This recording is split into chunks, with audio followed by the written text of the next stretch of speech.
Shivam classes के अगले video में आप लोगों का बहुत बहुत स्वागत है। चलो शुरू करते हैं। आज मैं कक्षा 12 का रसायन विज्ञान का एक नया चैप्टर आप लोगों को पढ़ाने वाला हूं। चैप्टर का नेम है हमारा तत्वों के निष्कर्षण के सिद्धांत और प्रक्रम। ठीक है, इसमें मैं आप लोगों को बताऊंगा कि खनिज अयस्क और अयस्क के कितने प्रकार होते हैं और खनिज कैसे होता है, उनका शुद्धिकरण कैसे किया जाता है, तत्वों का निष्कर्षण कैसे किया जाता है और कौन कौन सी विधि होती है। तो सबसे पहले देखते हैं शिवम क्लासेस में आप लोगों को सबसे पहली चीज इसमें टॉपिक समझाऊंगा मैं आज खनिज के बारे में। तो खनिज सबसे पहले समझते हैं, आप लोगों को बताएंगे खनिज। तो वैसे आप लोगों ने पिछली कक्षाओं में पढ़ा होगा कि खनिज और अयस्क क्या होते हैं। तो खनिज वे पदार्थ होते हैं जिसको हम प्रकृति से प्राप्त करते हैं। खनिज वे यौगिक या तत्व पदार्थ होते हैं जिनको हम प्रकृति से जिस रूप में प्राप्त कर लेते हैं उसे हम बोलते हैं खनिज। आप लोगों को अगर समझ में आ गया होगा तो इस चीज को मैं एक चीज और कहना चाहता हूँ कि शिवम क्लासेस में जो नीचे लिंक दे रहा हूँ मैं, शिवम क्लासेस में सभी वीडियो देखने के लिए आप लोगों को मैंने जो लिंक दी है उस पर जरूर क्लिक कीजिए और सब्सक्राइब कीजिए और बेल बजाना मत भूलिए। साइड में जो आ रहा है इसमें मैंने आप लोगों को बताया है कि ऐसे बेल को आप लोगों को कैसे दर्शाना है और कैसे बजाना है। ठीक है, तो बेल जरूर बजाइए, शिवम क्लासेस को जरूर सब्सक्राइब कीजिए।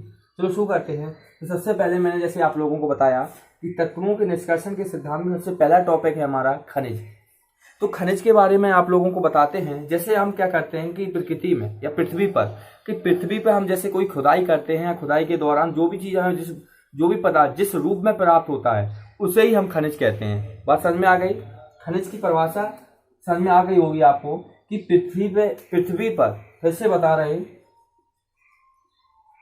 प्रकृति में कोई पदार्थ जिस रूप में प्राप्त होता है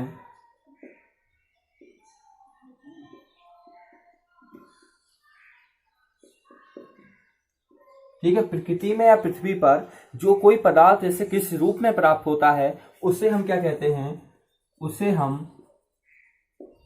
खनिज कहते हैं।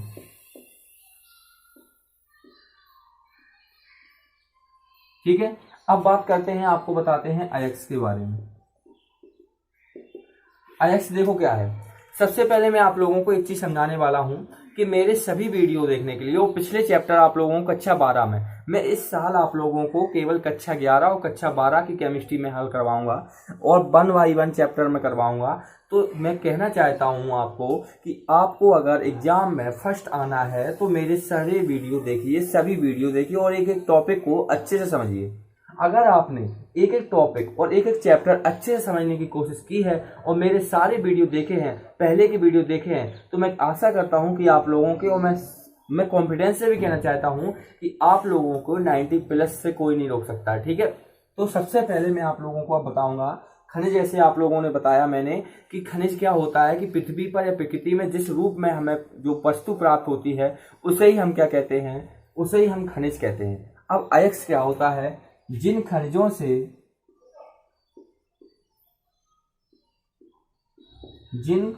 से धातु आसानी से प्राप्त होती है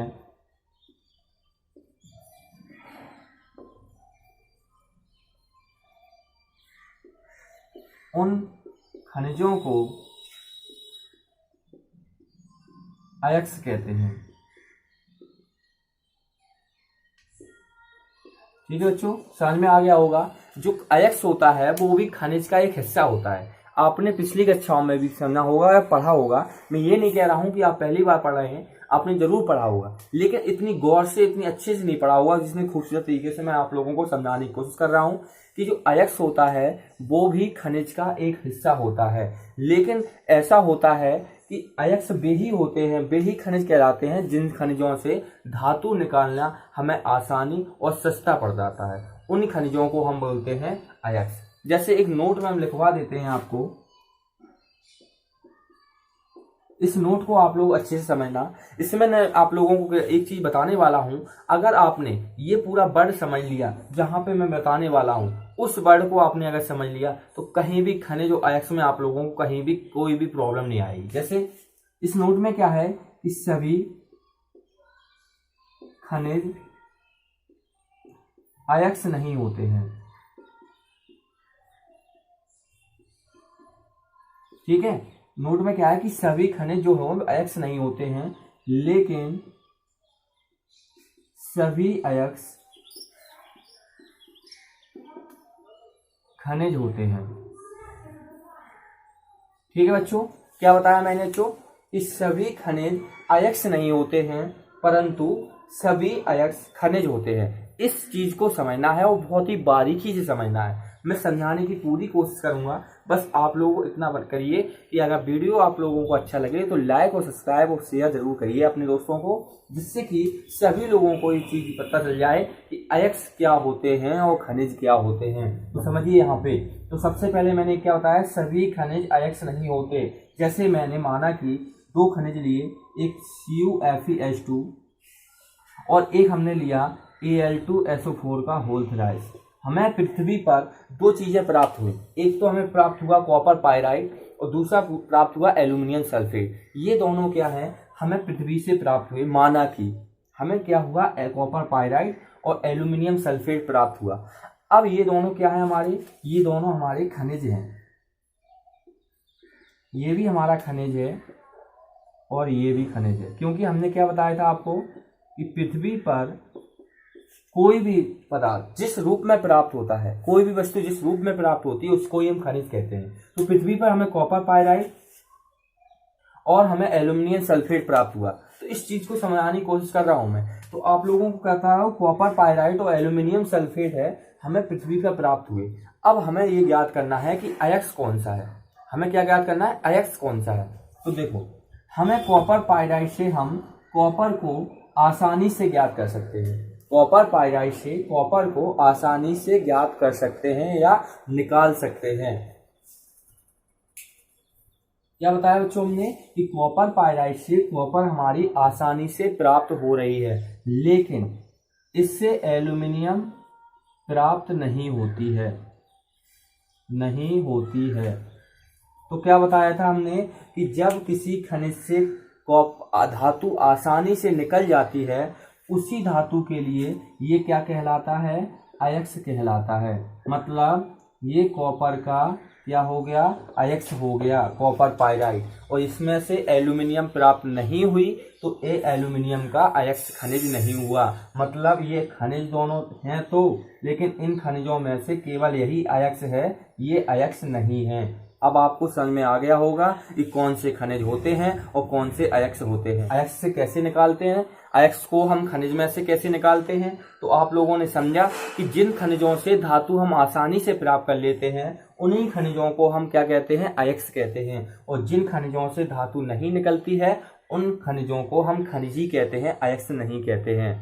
अब मैं आप लोगों को कुछ अपनी स्क्रीन पर आप लोगों को कुछ ऐसे खनिजों के बारे में बता रहे हैं जिनसे धातु आसानी से निकल जाती है। उन धातुओं के कुछ खनिज होते हैं, मैं आप लोगों को एक स्ट्रक्चर के द्वारा आप लोगों को बताने वाला हूं। तो आप लोग अच्छे से हो रही होगी।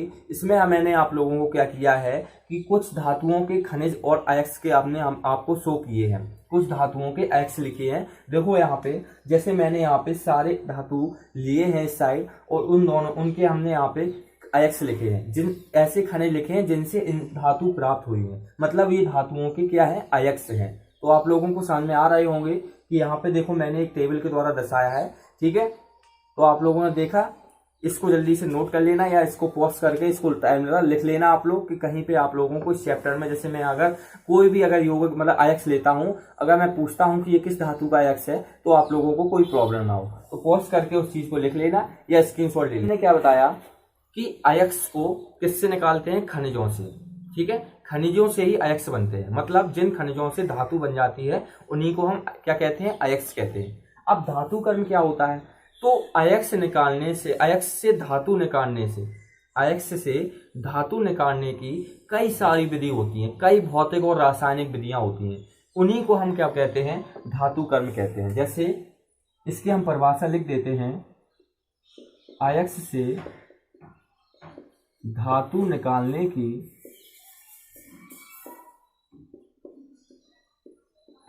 कई भौतिक और रासायनिक विधि होती हैं।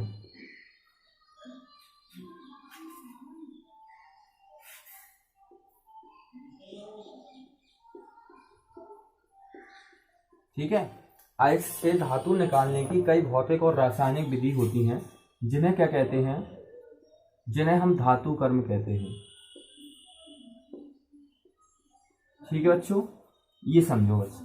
अब मैं आप लोगों को धातु कर्म में एक विधि बताने वाला हूँ, बहुत ही इंपॉर्टेंट विधि है, जिसे कहेंगे हम फैन पिलवन विधि। ये आप लोगों ने कक्षा 10th में आप लोगों ने साइंस में पढ़ा होगा, जब ये भी चैप्टर था उसमें। मैं फिर से बता रहा हूँ कि आप लोगों को जब मैं शुरुआत में बताया था कि खनिज अयस्क आपने पढ़ा है, तो बिल्कुल पढ़ा है, उसमें आपने 10th में पढ़ा होगा। उसमें मैंने आप लोगों को, शायद आप लोगों के पास अगर आपने अपनी क्लास में धातु कर्म के बारे में पढ़ा है तो फैन पिलवन विधि भी पढ़ी होगी। तो इसमें देखो हम बताते हैं, सबसे पहली विधि है आपकी फैन पिलवन विधि। बस आपको इसे समझना है, क्योंकि ये इम्पोर्टेंट इस वजह से है क्योंकि इसमें स्ट्रक्चर के साथ आप लोगों को इसकी परिभाषा भी पूछी जाती है और इस विधि का वर्णन भी पूछा जाता है। तो मैं समझाऊंगा इस वीडियो में आप लोगों को तो फैन पिलवन विधि क्या होती है, तो आप लोग अच्छे से समझना।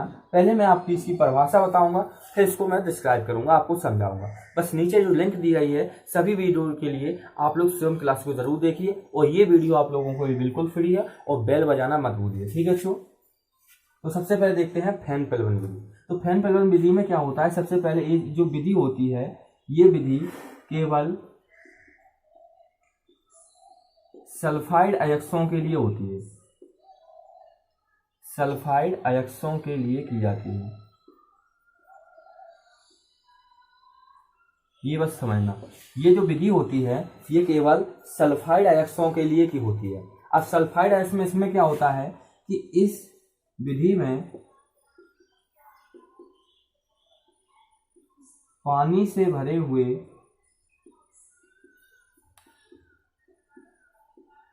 एक टैंक में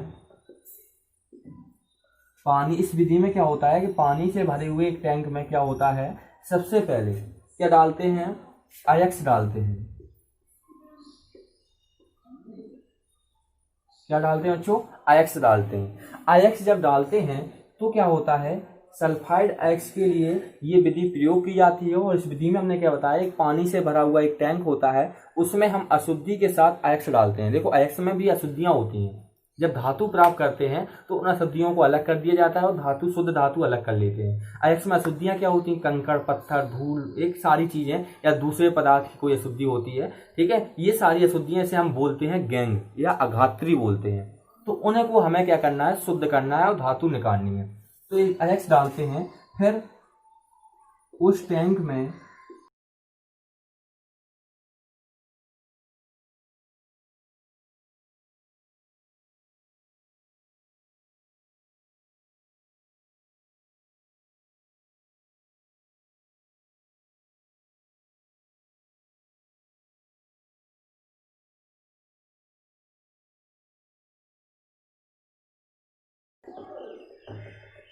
ठीक है, एक स्ट्रक्चर में समझना आप लोग। जैसे मैंने ये टैंक बनाया, इस टैंक में मतलब पानी से भरा हुआ टैंक है।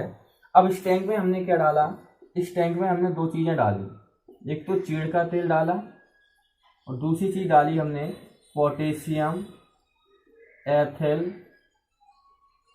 जैंथेट।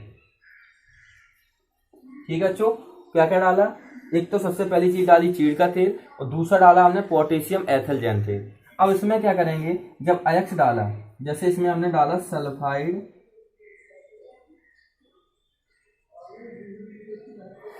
अयस्क। अब सल्फाइड अयस्क में कुछ अशुद्धियां होंगी, तो इसमें क्या करना पड़ेगा, हमें वायु की तेज धारा प्रवाहित करनी पड़ेगी। ये वायु की तेज धारा प्रवाहित की तो क्या होता है, तो इसके नीचे वाले हिस्से में अशुद्धि आ जाती है और शुद्ध जो धातु होती है वो ऊपर चली जाती है। इसको ही हम बोलते हैं फैन पिलवन विधि। तो आप लोगों ने अच्छे से समझा।